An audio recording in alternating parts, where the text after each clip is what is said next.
بسم اللہ الرحمن الرحیم۔ السلام علیکم۔ میں نے اپنے آپ کو اسکردو کی حسین وادی شگر میں راجہ کے محل Shigar fort Serena heritage hotel کے سامنے کھڑے پایا۔ پہاڑوں کے دامن میں ہوا کے نرم جھونکوں میں وقت جیسے تھم گیا تھا۔ میرے سامنے پتھروں کا ایک محل تھا، لیکن ان پتھروں کے بیچ صدیوں کی داستانیں دھڑک رہی تھیں۔ سورج کی کرنیں قلعے کی لکڑیوں پر پڑ کر جیسے تاریخ کو جگا رہی تھیں، اور ہوا میں ایک عجیب سا رومانوی سکون پھیلا ہوا تھا، جیسے ہر سانس کے ساتھ ماضی اور حال ایک دوسرے میں گھل مل گئے ہوں۔ میں سول ایویشن اتھارٹی کی طرف سے اسکردو ایئرپورٹ پر سن 2001 میں ایئرپورٹ مینیجر کے طور پر تعینات ہوا۔ میں 14 ماہ تک اس ایئرپورٹ پر رہا، اور اس دوران میں نے اسکردو اور اس کے آس پاس کے علاقوں کو خوب اچھی طرح ایکسپلور کیا۔ اسکردو سے کچھ فاصلے پر واقع شگر ویلی میرے لیے بہت دلچسپی کا باعث تھی، خاص کر یہاں پر موجود راجہ کا تاریخی محل۔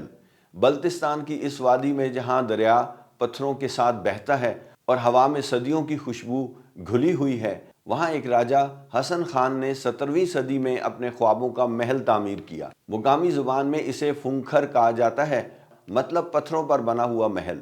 یہ محل بمچا خاندان کی سلطنت کا مرکز تھا۔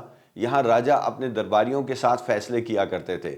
اس قلعے کے در و دیوار میں اس وقت کی کہانیاں اب بھی زندہ تھیں۔ اسکردو میں اپنے اس عرصے میں مجھے خاص طور پر اس محل کو دکھانے کے لیے لے جایا گیا۔ میرے ایک کولیگ جن کا تعلق اسکردو سے تھا اور پورے اسکردو میں بہت جانے پہچانے جاتے تھے، جناب ناصر مہدی صاحب، جنہوں نے اپنے خصوصی تعلقات بروئے کار لاتے ہوئے مجھے اس قلعے کو اندر سے دکھانے کا بندوبست کیا۔ جب ہم وہاں پہنچے تو ہمیں اس قلعے کو دیکھنے کی خصوصی اجازت دی گئی، کیونکہ ہمیں یہ بتایا گیا کہ اس وقت یہ قلعہ آغا خان ٹرسٹ فار کلچر نے سرینا ہوٹل کے لیے راجہ صاحب سے لے لیا ہے، اور اسے ہیریٹیج ہوٹل میں تبدیل کرنے اور رینوویشن کا کام ہو رہا ہے۔ ہمیں وہاں پر موجود انٹیریئر ڈیکوریٹرز اور آرکیٹیکٹ نے اس پرانے قلعے کی سرینا ہیریٹیج ہوٹل میں کنورٹ کرنے کی پوری تھیم ایکسپلین کی۔ یہیں پر اوپر والی منزل میں ایک وی آئی پی کمرہ تیار ہو رہا تھا، جس کی بیلکنی آپ اس فوٹو میں دیکھ رہے ہیں، اور ہمیں بتایا گیا کہ یہ کمرہ پرنس کریم آغا خان کے لیے ہے۔ قلعے کی رینوویشن کا کام تقریباً 4 سال میں مکمل ہونا تھا۔ میں نے اسی وقت یہ فیصلہ کر لیا کہ میں اس ہوٹل کے مکمل ہونے پر ضرور اس میں نائٹ سٹے کے لیے آؤں گا، اور آخر کار وہ دن آن پہنچا۔ 19 ستمبر 2015 کے دن میں اپنے 2 کولیگ ایئر ٹریفک کنٹرولرز کے ساتھ اسکردو جانے کے لیے اسلام آباد ایئرپورٹ پر فلائٹ پکڑنے کے لیے پہنچ چکا تھا۔ ہم نے اسکردو ایئرپورٹ پر موجود ایئر ٹریفک کنٹرولرز کا امتحان لینا تھا، اور Skardu airport air traffic control کی انسپیکشن بھی کرنی تھی۔ میرے لیے آج کا دن بھرپور ایکسائٹمنٹ کا دن تھا، کیونکہ آج میں اپنا ایک دیرینہ خواب پورا کرنے جا رہا تھا۔ آج کی رات اسکردو کی شگر ویلی میں راجہ کے Mahal Serena sugar heritage hotel میں ہمارے قیام کے لیے کمرہ بک ہو چکا تھا۔ اسکردو کی فلائٹ تو ہمیشہ ہی ٹورسٹ کے لیے بہت خوشگوار اور دلچسپی سے بھرپور ہوتی ہے۔ مجھے تھوڑی دیر کے لیے کاکپٹ میں کیپٹن کے پاس جانے کا بھی اتفاق ہوا۔ اسکردو فلائٹ پر موجود ٹورسٹ حضرات کی آنکھیں کیٹو کی بلند چوٹی کو دیکھنے کے لیے ترستی ہیں۔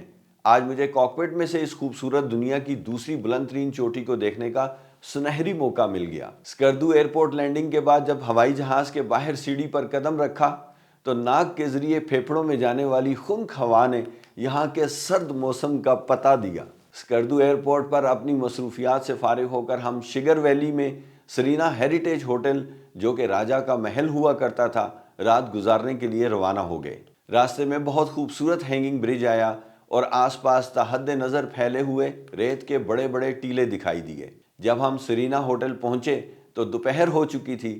ہمارے کولیگ اسکردو ایئرپورٹ مینیجر مہدی ناصر صاحب ہمارے ساتھ تھے۔ انہوں نے ہمارا چیک ان کمپلیٹ کیا۔ اس ہوٹل، جو کہ راجہ کا محل ہوا کرتا تھا، داخل ہونے کا منظر بہت خوابناک تھا۔ اس کا بہت خوبصورت دروازہ اندر قلعے کی عمارت کی طرف کھلتا تھا، اور اندر جاتے ہی قلعے کا منظر نظر آتا تھا۔ اس پرانے قلعے کو آغا خان فاؤنڈیشن نے جس خوبصورتی کے ساتھ سرینا ہیریٹیج ہوٹل میں کنورٹ کیا، وہ قابل تعریف ہے۔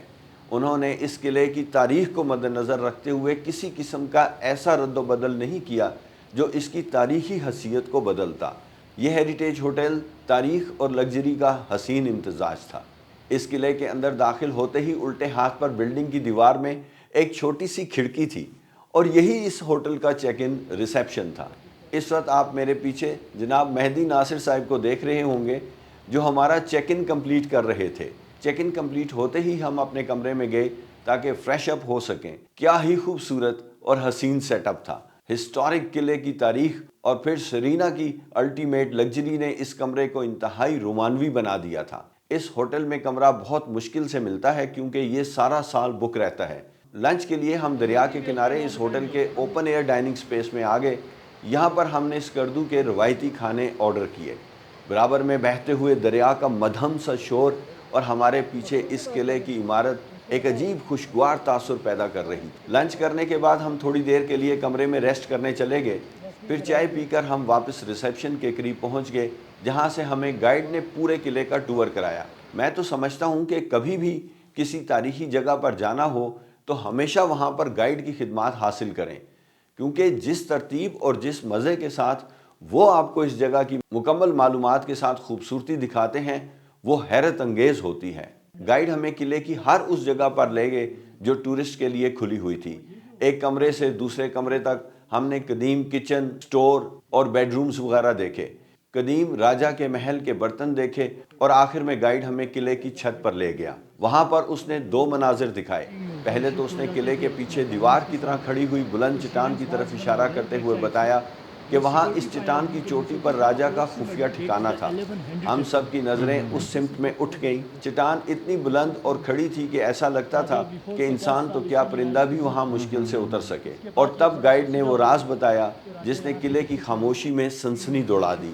اس نے کہا کہ اگر کبھی دشمن قلعے پر حملہ کر دیتا تو راجہ صاحب کے پاس ایک زیر زمین سیکرٹ سرنگ تھی جو قلعے کے اندر سے نکل کر سیدھی اس اونچی چٹان تک جاتی تھی۔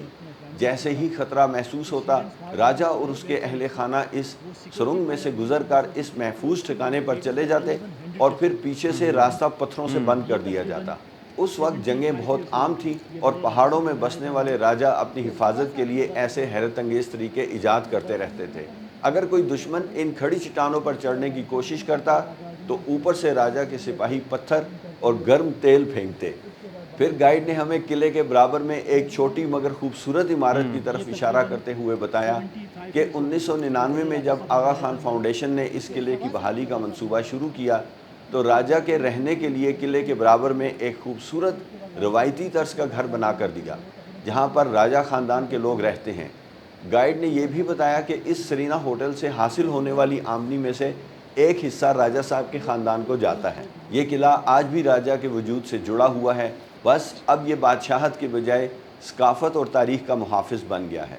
ڈنر کے بعد ہم ریسیپشن والی ونڈو کے سامنے بنے ہوئے بینچز پر بیٹھ گئے جو ابھی آپ میرے پیچھے تصویر میں دیکھ رہے ہیں۔ آپ یقین کیجئے کہ وہاں کی پرسکون اور گہری خاموشی مجھے اپنے جسم میں اترتی ہوئی محسوس ہو رہی تھی۔ سامنے ریسیپشن کے اوپر والی منزل کی بالکنی کے پیچھے کمروں کی مدھم روشنیاں ماحول کو ایک عجیب ٹچ دے رہی تھیں۔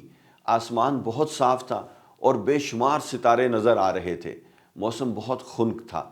ہم وہاں بینچ پر بہت دیر تک بیٹھے رہے اور خاموشی سے اس سارے منظر کو دیکھتے رہے۔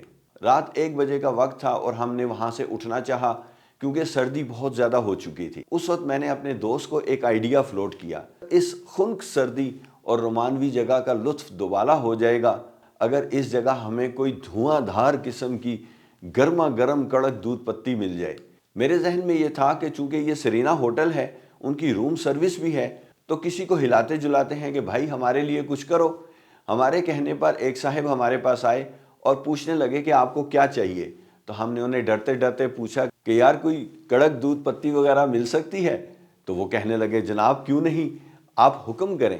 لیجئے جناب، پھر ہم نے زبردست گرما گرم کڑک دودھ پتی کا آرڈر کیا اور ساتھ ہی سنیکس بھی لانے کو کہا، اور میں نے جاتے جاتے اس کو کہا کہ یار کپ گرم ہونے چاہیے کیونکہ کڑک دودھ پتی گرم گرم پینے کا ہی مزہ ہے۔ واللہ میں آپ کو کیا بتاؤں کہ کیا لطف تھا۔